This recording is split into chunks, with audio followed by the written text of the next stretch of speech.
우상의 제물에 대하여는 우리가 다 지식이 있는 줄을 아나 지식은 교만하게 하며 사랑은 덕을 세우나니 만일 누구든지 무엇을 아는 줄로 생각하면 아직도 마땅히 알 것을 알지 못하는 것이요 또 누구든지 하나님을 사랑하면 그 사람은 하나님도 알아주시느니라. 그러므로 우상의 제물을 먹는 일에 대하여는 우리가 우상은 세상에 아무것도 아니며 또한 하나님은 한 분밖에 없는 줄 아노라. 비록 하늘에나 땅에나 신이라 불리는 자가 있어 많은 신과 많은 주가 있으나 그러나 우리에게는 한 하나님 곧 아버지가 계시니 만물이 그에게서 났고 우리도 그를 위하여 있고 또한 한 주 예수 그리스도께서 계시니 만물이 그로 말미암고 우리도 그로 말미암아 있느니라. 그러나 이 지식은 모든 사람에게 있는 것은 아니므로 어떤 이들은 지금까지 우상에 대한 습관이 있어 우상의 제물로 알고 먹는 거로 그들의 양심이 약하여지고 더러워지느니라. 음식은 우리를 하나님 앞에 내세우지 못하나니 우리가 먹지 않는다고 해서 더 못 사는 것도 아니고 먹는다고 해서 더 잘 사는 것도 아니니라. 그런즉 너희의 자유가 믿음이 약한 자들에게 걸려 넘어지게 하는 것이 되지 않도록 조심하라. 지식 있는 네가 우상의 집에 앉아 먹는 것을 누구든지 보면 그 믿음이 약한 자들의 양심이 담력을 얻어 우상의 제물을 먹게 되지 않겠느냐. 그러면 네 지식으로 그 믿음이 약한 자가 멸망하나니 그는 그리스도께서 위하여 죽으신 형제라. 이같이 너희가 형제에게 죄를 지어 그 약한 양심을 상하게 하는 것이 곧 그리스도에게 죄를 짓는 것이니라. 그러므로 만일 음식이 내 형제를 실족하게 한다면 나는 영원히 고기를 먹지 아니하여 내 형제를 실족하지 않게 하리라. 아멘.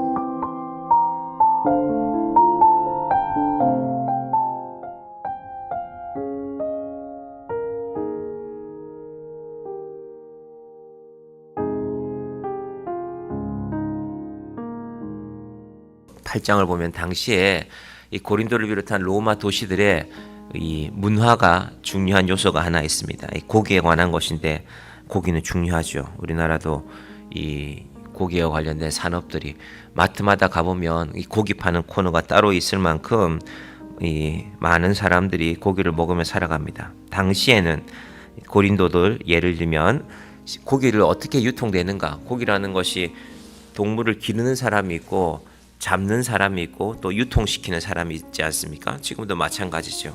특히 그 당시에는요, 냉장고가 없습니다. 냉장고가 없으면 뭐 날씨가 추운 날도 있고 더운 날도 있겠지만 고기를 빨리 유통시키는 것이 중요합니다. 그러니까 고기를 잡으면 유통시킬 곳을 항상 찾아야 됩니다. 제일 많이 유통되는 곳이 어디냐 하면은 신전에 제사 지내는 곳이었습니다.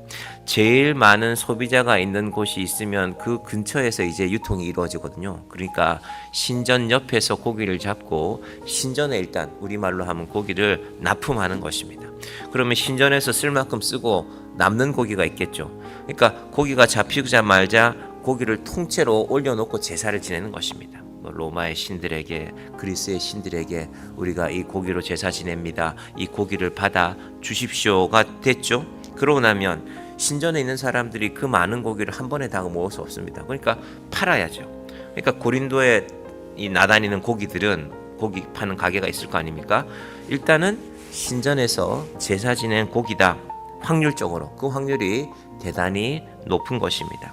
그런 상황에서 자, 1절로 봅니다.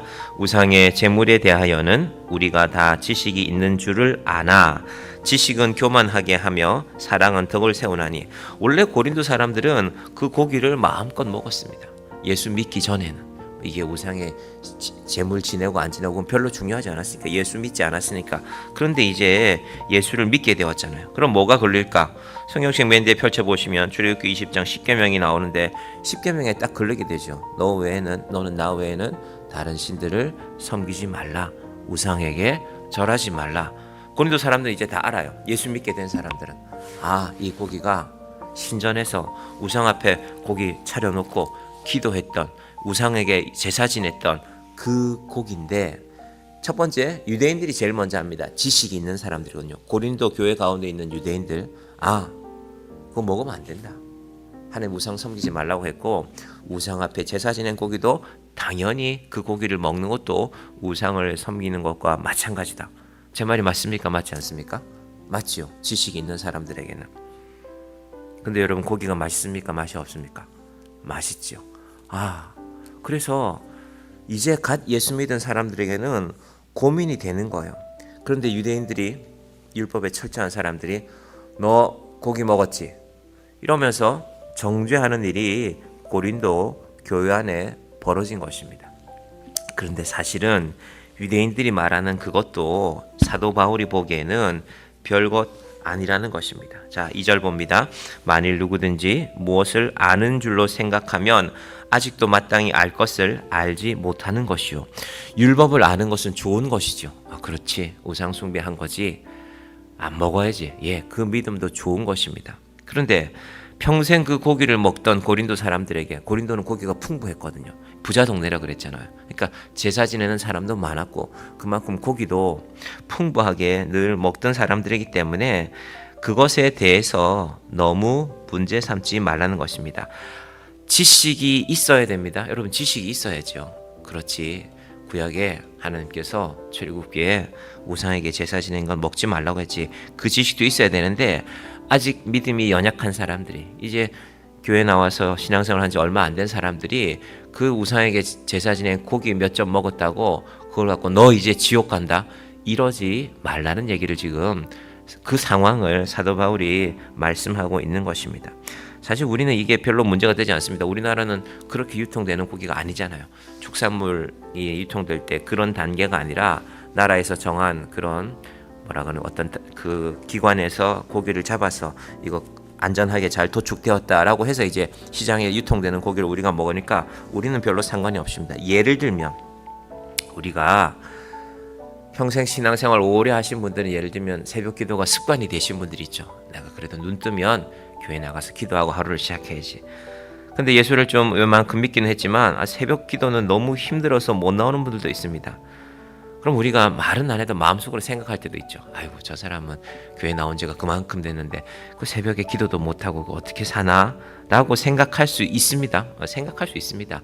그런데 하나님 앞에 돌이켜보면 우리의 그 마음은 조심하고 절제해야 되는 것입니다. 자, 4절 봅니다. 그러므로 우상의 제물을 먹는 일에 대하여는 우리가 우상은 세상에 아무것도 아니며 또한 하나님은 한 분밖에 없는 줄 아노라.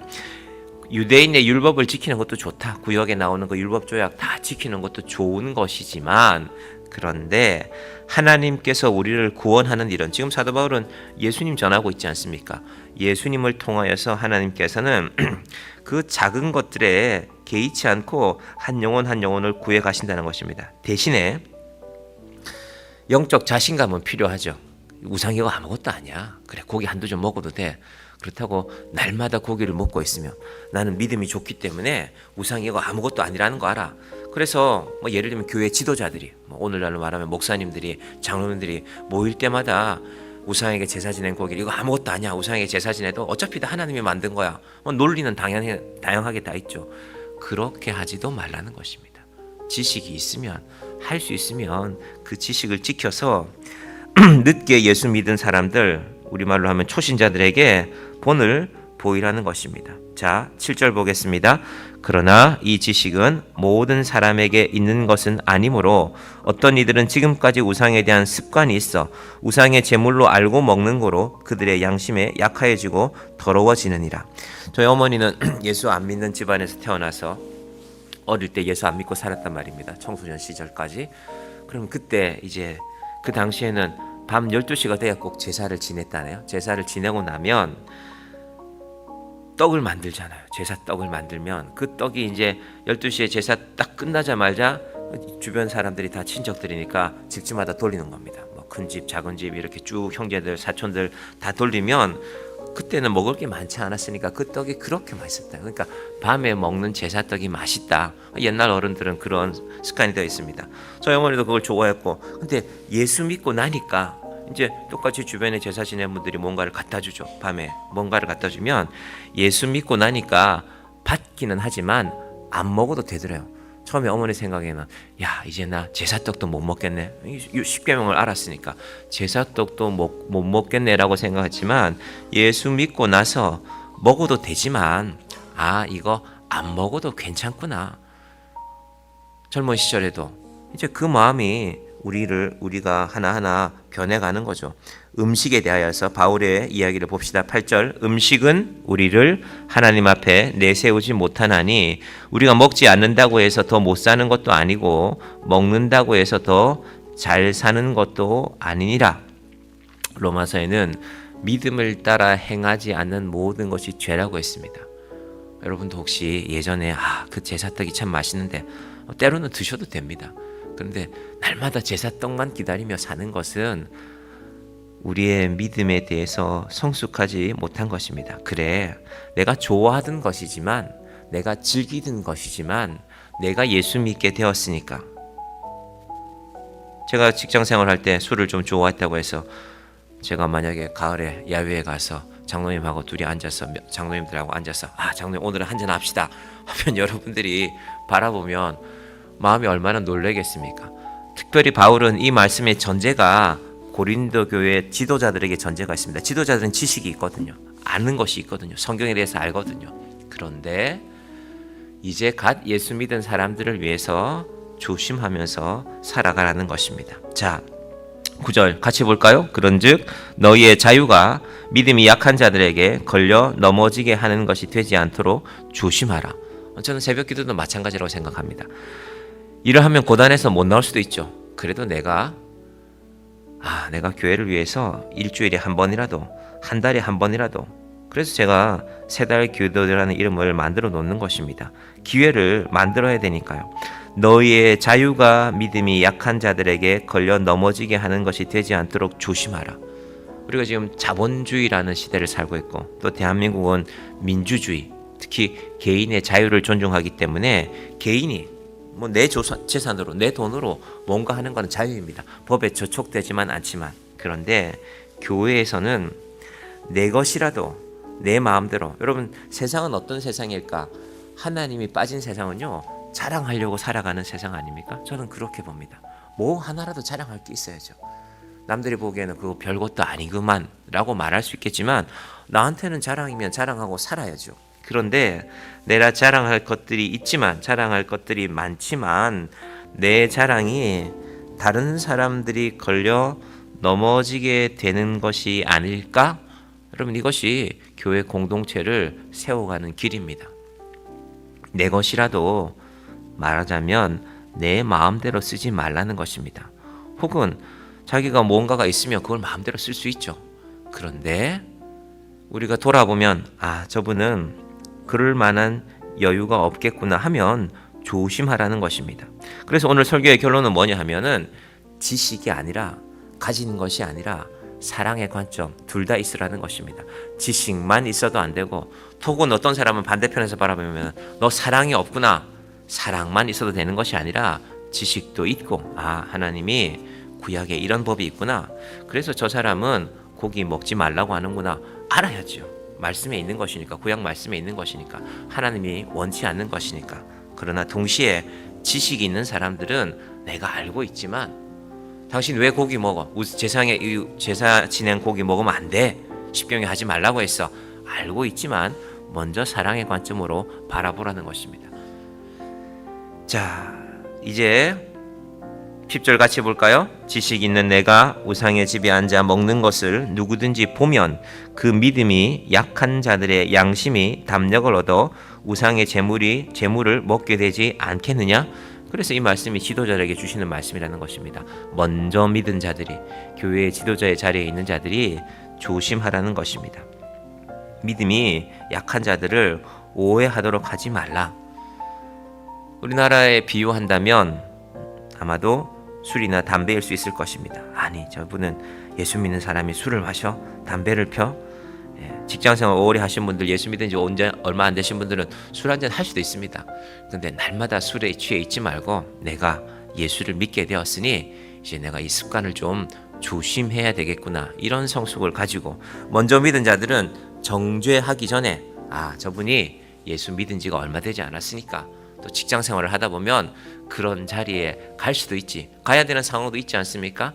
그 일들이 교회 안에서 만나야 된다는 것입니다. 자, 마지막 권면들이 이제 11절부터 나오는데요. 특히 지도자들에게 11절, 12절 볼까요? 그러면 내 지식으로 그 믿음이 약한 자가 멸망하나니 그는 그리스도께서 위하여 죽으신 형제라. 네가 많이 알고 있다고 해서, 율법에 대해서 많이 알고 있다고 해서 정죄하면 이제 곧 예수 믿은 사람들의 믿음이 시험에 들지 않겠느냐? 혹은 너는 자유하다고 해서 괜찮아, 고기 제사 지내는 거 먹어도 괜찮아, 예수 안에서 우리는 다 자유한 사람이니까, 틀린 말이 아니거든요. 맞는 지식이거든요. 그러나 조심하라는 것입니다.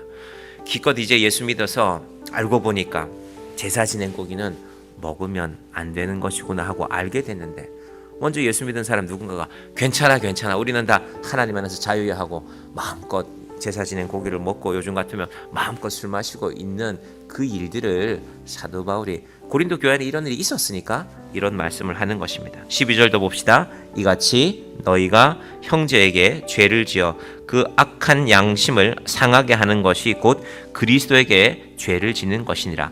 이 모든 일들이 그리스도께서 알고 계시고 그리스도 안에 있는 일이라는 것입니다. 결국 우리는 어떻게 살아야 될 것인가? 바울이 결단합니다. 자, 13절의 결단 볼까요? 그러므로 만일 음식이 내 형제를 실족하게 한다면 나는 영원히 고기를 먹지 아니하여 내 형제를 실족하지 않게 하리라. 바울은 몸도 안 좋은 분이 잘 먹어야 되는 사람인데, 혹시 내가, 마지막에는 자기를 내세우는 것입니다. 나라도 이 일을 실천해서 음식 때문에, 바울은 고기 먹어도 된다는 걸 알고 있습니다. 그거 별거 아니라는 것을. 하지만 나로 인해서 누군가가 실족하게 된다면 나는 이제부터 죽을 때까지 고기 먹지 않고 살겠다. 궁금하죠? 사도 바울이 이후로 고기를 먹었을까 안 먹었을까? 바울의 지난 인생을 보면 한번 결단하면 이분은 지켜갔을 것 같아요. 하나님께서 우리도 뭔가 한 가지 결단할 수 있기를 바랍니다. 내가 많이 가졌으면, 혹은 내가 너무 가진 것이 없더라도 누군가를 정죄하고 비난할 것이 아니라, 내가 지식이 있어도 정죄하는 믿음이 아니라 내 지식 위에 사랑을, 그리고 우리는 혹시 내가 말씀에 대해서 잘 모르면 내가 말씀을 더 잘 알아가야지, 말씀을 알았으니 내가 이제 이거 지키고 살아가야지. 그 두 가지 성숙함, 지식과 사랑이 믿음 안에서 하나가 되는 우리 교회가 되기를 주님의 이름으로 간절히 축원드립니다. 기도하겠습니다. 하나님 아버지, 감사합니다. 사도 바울이 고린도 교회 안에 있었던 문제들을 하나하나 살펴보고 있습니다.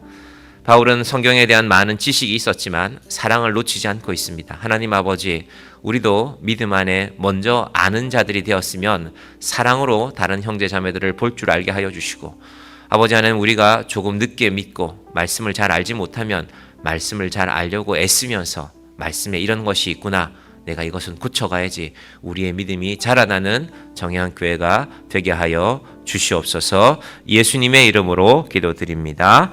아멘.